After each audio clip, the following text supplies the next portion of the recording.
Shalom, saudara kasih dalam Tuhan, selamat pagi.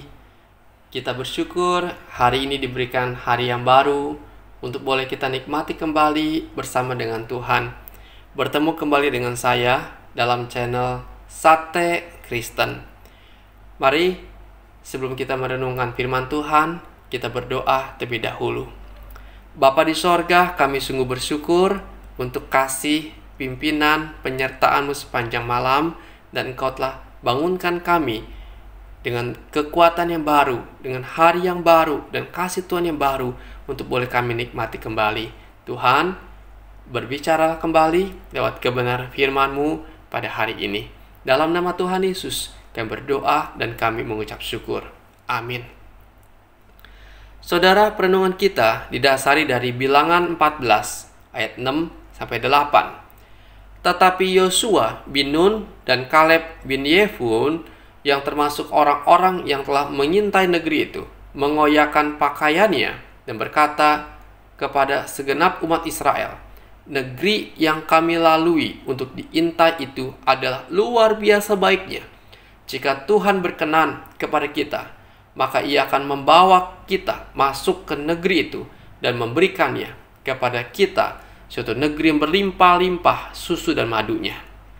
Saudara, perenungan kita bertemakan iman yang mengatasi ketakutan.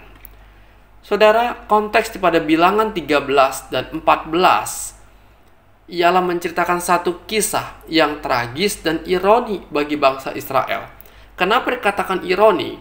Karena mereka telah berjalan hampir 40 tahun sejak keluar dari tanah Mesir menuju tanah Kanaan. Dan sekarang mereka tinggal melewati satu gunung, dan di balik gunung itu terhampar tanah perjanjian yang begitu indah yang telah dijanjikan oleh Allah kepada Abraham dan nenek moyang mereka. Namun mereka diperhadapkan sekarang pada suatu kesulitan yang tidak mudah. Allah berfirman kepada mereka, "Suruhlah beberapa orang mengintai tanah Kanaan yang akan kuberikan kepada orang Israel. Dari setiap suku nenek moyang mereka haruslah kau suruh seorang, semuanya pemimpin-pemimpin di antara mereka." Saudara, ketika ke-12 pengintai pulang dari pengintaiannya atas tanah Kanaan, mereka membawa pulang berbagai macam hasil dari tanah itu. Mereka membawa setandan buah anggur, buah delima, buah ara. Di sini kita melihat 12 pengintai ini memberikan laporan yang sungguh luar biasa, di mana negeri itu berlimpah susu dan madunya. Dan inilah hasilnya. Kita melihat bahwa apa yang dijanjikan Tuhan kepada nenek moyang mereka tidaklah salah, bahwa memang benar tanah itu subur dan makmur. Selain itu, ke-12 pengintai juga memberitahukan kepada umat Israel fakta yang kedua, yaitu kota-kota yang mereka datangi adalah kota yang dijaga oleh benteng-benteng yang kuat, dan orang-orang yang tinggal di sana tinggi besar. Ini fakta yang mereka amati. Ini hasil observasi mereka. Tetapi sayang, Alkitab mengatakan, oleh karena ketakutan dan sikap pesimisme dari 10 pengintai, mereka menyampaikan kepada orang Israel kabar busuk tentang negeri yang diintai mereka dengan berkata, "Negeri yang kami lalui untuk diintai adalah suatu negeri yang memakan penduduknya. Dan semua orang yang kami lihat di sana adalah orang-orang yang tinggi-tinggi perawakannya. Juga kami lihat di sana orang-orang raksasa, orang enak yang berasal dari orang-orang raksasa. Dan kami lihat diri kami seperti belalang. Dan demikian juga mereka terhadap kami." Saudara, 10 pengintai ini mengatakan di sana banyak orang-orang yang tinggi perawakannya. Bahkan seperti raksasa, tinggi dan besar. Tingginya saudara kurang lebih 4 meter.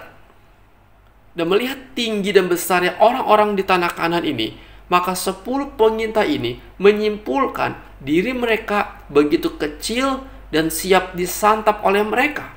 Sehingga mereka menjadi takut, gentar, dan pesimisme.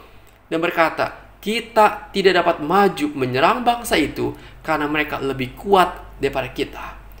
Akhirnya, kesimpulannya membuat orang Israel yang mendengarnya menjadi takut, menjadi gentar untuk masuk ke negeri yang telah Tuhan janjikan. Bahkan mereka menyalahkan Tuhan atas ketakutan yang mereka miliki dengan berkata, "Mengapakah Tuhan membawa kami ke negeri ini supaya kami tewas oleh pedang, dan istri dan anak-anak kami menjadi tawanan? Bukankah lebih baik kami pulang ke Mesir?" Saudara, 10 pengintai itu takut menghadapi tantangan yang di depan mereka. Berbeda dengan Yosua dan Kaleb. Dan Bilangan 14 ayat 6 dan 8 dikatakan, Yosua bin Nun dan Kaleb bin Yefune, yang termasuk orang-orang yang telah menyintai negeri itu, mengoyakkan pakaiannya dan berkata kepada seluruh umat Israel bahwa negeri yang kami lalui untuk diintai itu luar biasa baiknya. Jika Tuhan berkenan kepada kita, maka Ia akan membawa kita masuk ke negeri itu dan akan memberikan kepada kita suatu negeri yang berlimpah-limpah susu dan madunya. Kaleb dan Yosua menyampaikan fakta yang sama, bahwa negeri itu berlimpah susu dan madu. Juga mereka mengatakan fakta yang sama, bahwa orang-orang yang tinggal di situ kuat dan tinggi-tinggi. Mereka tidak bilang orang-orang yang tinggal di sana kurus dan lemah, tetapi mereka memiliki suatu perspektif yang berbeda daripada 10 pengintai yang lain, yaitu suatu perspektif yang positif tentang negeri itu, bahwa negeri itu adalah luar biasa baiknya. Bahkan lebih daripada itu, Yosua dan Kaleb memiliki iman yang benar kepada Tuhan, sehingga memiliki suatu keyakinan bahwa mereka akan menang dan menduduki negeri itu kalau Tuhan berkenan. Mereka memiliki sudut pandang yang positif dan benar tentang Allah, dan memiliki iman yang benar kepada Tuhan. Pengalaman bersama dengan Tuhan tidaklah mereka lupakan, tetapi membawa mereka lebih mengenal siapa Tuhan. Salah satunya ketika Tuhan membelah laut Teberau menjadi jalan bagi mereka, sehingga mereka lolos dari kejaran bangsa Mesir. Mereka mengenal Allah sebagai Yehova El Shaddai, Allah yang Maha Kuasa, yang meluputkan mereka dari kejaran tentara Mesir. Ketika Tuhan memelihara mereka dengan mana, Allah menyediakan makanan, mereka mengenal Allah sebagai Yehova Jireh, Allah yang menyediakan. Saudara, pengenalan akan Tuhan yang benar sangat-sangat penting dalam kehidupan kita. Orang yang memiliki pengenalan akan Allah yang benar, maka ia akan memiliki iman yang benar, iman yang kuat, dan keteguhan hati, sehingga ia tidak mudah goyah, tidak mudah takut, dan siap menghadapi berbagai tantangan yang ada. Inilah saudara rahasia iman yang mengalahkan ketakutan, yaitu iman yang didasari oleh pengenalan yang benar akan Tuhan. Tantangan hidup kita tidak mudah di dalam masa-masa ini. Banyak hal yang kita hadapi. Karena itu berimanlah yang didasari pada pengenalan akan Tuhan yang benar. Kenali Tuhan kita dengan benar, bahwa Yesus adalah Tuhan yang baik, Tuhan yang berkuasa, Tuhan yang mengasihi anak-anaknya. Percaya kepada Tuhan, pegang janjinya. Saudara, mari kita ingat pesan firman Tuhan hari ini, agar kita semakin mengenal Tuhan dengan benar, agar kita memiliki perspektif yang benar tentang Allah dan dunia ini, dan memiliki iman yang teguh yang dapat mengalahkan ketakutan di dalam kehidupan ini. Kiranya renungan ini memberkati saudara sekalian. Amin. Terima kasih Tuhan untuk firman-Mu. Mampukan kami hidup di dalam kebenaran-Mu, untuk semakin mengenal Tuhan dengan benar, sehingga kami memiliki iman yang benar pula, iman yang teguh, iman yang kuat, yang tidak mudah goyah. Terima kasih Tuhan untuk kebenaran-Mu. Tuhan pimpin sepanjang hari ini kehidupan kami, aktivitas kami, pekerjaan kami, usaha kami. Tuhan, tolonglah kami berserah kepada Engkau, karena kami sadar tanpa-Mu Tuhan, kami tak dapat berbuat apa-apa. Tuhan tolong berkati sakit penyakit kami, pergumulan kami, biar Engkau juga campur tangan di dalamnya. Engkau Tuhan yang memulihkan keadaan kami.